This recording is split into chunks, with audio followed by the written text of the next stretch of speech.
തൃശൂർ കൊടകരയിൽ കനത്ത മഴയിൽ കെട്ടിടം തകർന്നു വീണ 3 മരണം.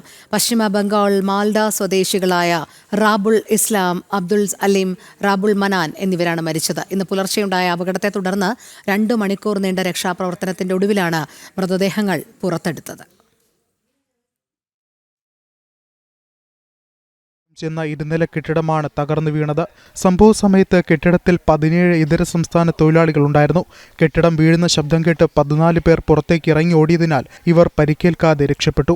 എന്നാൽ മറ്റ് 3 പേർക്ക് രക്ഷപ്പെടാൻ സാധിച്ചില്ല.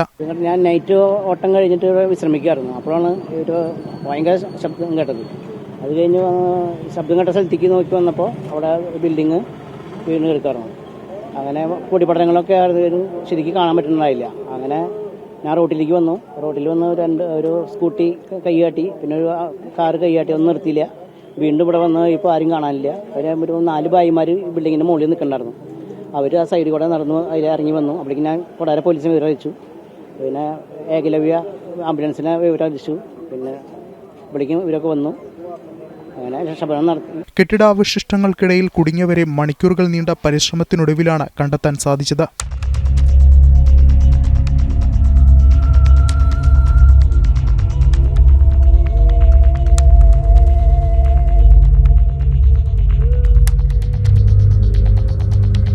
രക്ഷപ്പെട്ടവർ നൽകിയ വിവരമനുസരിച്ച് ചാലക്കുടി ഫയർഫോഴ്സും കൊടകര പോലീസും സ്ഥലത്തെത്തി രക്ഷാപ്രവർത്തനം ആരംഭിച്ചു. കെട്ടിടത്തിന്റെ അവശിഷ്ടങ്ങൾ കുന്നുകൂടി കിടക്കുന്നതിനാൽ അവ മാറ്റുക എളുപ്പമല്ലായിരുന്നു.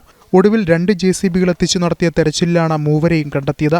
3 ആശുപത്രിയിലേക്ക് മാറ്റിയെങ്കിലും മരണം സംഭവിച്ചിരുന്നു. അതേസമയം മരിച്ചവരുടെ കുടുംബത്തിന് നഷ്ടപരിഹാരം നൽകുമെന്നും തകർന്ന കെട്ടിടത്തിന്റെ കാലപ്പഴക്കം സംബന്ധിച്ച് പരിശോധന നടത്തി നടപടി സ്വീകരിക്കുമെന്നും കളക്ടർ അറിയിച്ചു. കൊടകര സംഭവത്തിൽ വിശദമായ അന്വേഷണം നടത്തി റിപ്പോർട്ട് നൽകാൻ ലേബർ കമ്മീഷണർക്ക് തൊഴിൽ വകുപ്പ് മന്ത്രി വി ശിവൻകുട്ടി നിർദ്ദേശം നൽകി. തൊഴിലാളികളുടെ മൃതദേഹം നാട്ടിലെത്തിക്കാൻ വേണ്ട നടപടികൾ തൊഴിൽ വകുപ്പ് കൈക്കൊള്ളുമെന്ന് മന്ത്രി അറിയിച്ചു.